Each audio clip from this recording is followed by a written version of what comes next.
one day I wake up dan saya ngerasa bahwa kok kayaknya lebih semangatan dulu ya ketika masih susah gitu dibandingkan sekarang ketika saya sudah berhasil gitu. Ya, it's good, I'm very blessed, bukan berarti saya nggak bersyukur, saya bersyukur banget gitu bisa mendapatkan semua itu. Tapi saya ngerasa kayak kok dulu tuh bangun pagi lebih semangat gitu, walaupun harus kerja keras tapi kayak ada target yang dikejar gitu. And I realize what's wrong. Dan disitulah saya sadar bahwa ya ternyata di hidup ini penting untuk adanya mimpi. Karena kita harus punya tujuan gitu, hidup harus ada tujuan, kalau nggak kan kita nggak kemana-mana. Nah, to cut the long story short, akhirnya saya mulai mencari tahu lagi bahwa ya again di hidup itu ada yang namanya achievement, ada juga yang namanya fulfillment. Kalau sebelumnya nih, saya selalu achievement ya kan, berhasil dapat ini, berhasil dapat penghargaan, kebebasan finansial ya, tapi it's all about meaning. Dan akhirnya saya mulai cari-cari tahu tentang buku Find Your Life Purpose, The Purpose Driven Life gitu kan, buku-buku tentang soul, buku-buku tentang passion.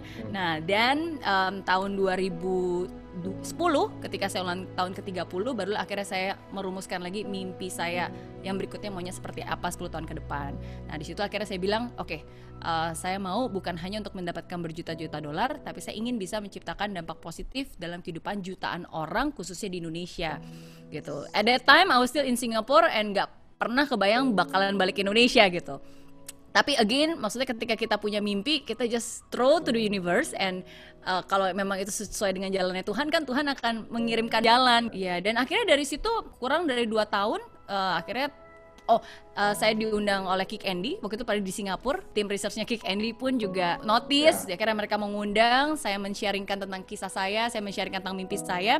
Dan kebetulan pas lagi itu tayang, ada seorang penulis biografi terkenal, Albertine Enda, yang juga kebetulan nonton dan dia tuh tertarik dengan kisah saya. Karena sebelum-sebelumnya tuh beliau selalu menuliskan tokoh-tokoh yang sangat terkenal ya, public figure kayak Krisdayanti, ya kan, almarhum Krisye dan seterusnya. Nah, dan akhirnya kebetulan saya juga pengen banget menceritakan tentang pengalaman hidup saya, dan akhirnya udah terciptalah buku Mimpi Sejuta Dolar yang ditulis oleh Mbak Albertine Anda. Terus bukunya menjadi mega bestseller, ada di toko buku di mana-mana, dan akhirnya beberapa produser film juga tertarik untuk bikin filmnya gitu. Ya udah, dari buku jadi film, dan akhirnya itu juga yang membuat saya kembali ke Indonesia tahun 2014. Dan akhirnya back for good di sini dan mendirikan Mary Riana Learning Center, dan bisnis di bidang education, ya, inspiration and education gitu. Jadi itu to cut the long story short, milestones-nya.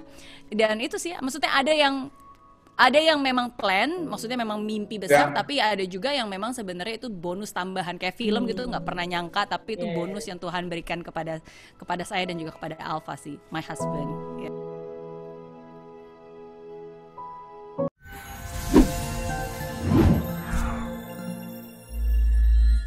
Di aplikasi Mary Riana tersedia lengkap video-video YouTube terbaru saya, artikel yang up to date, quotes inspirasi, koleksi merchandise, workshop dan seminar yang bisa kamu dapatkan free dan download sekarang juga gratis.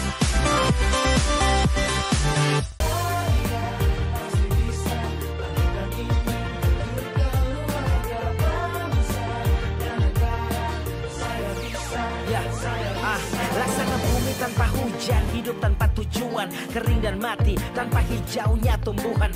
Demikian kalau mimpi tak kunjung terjadi.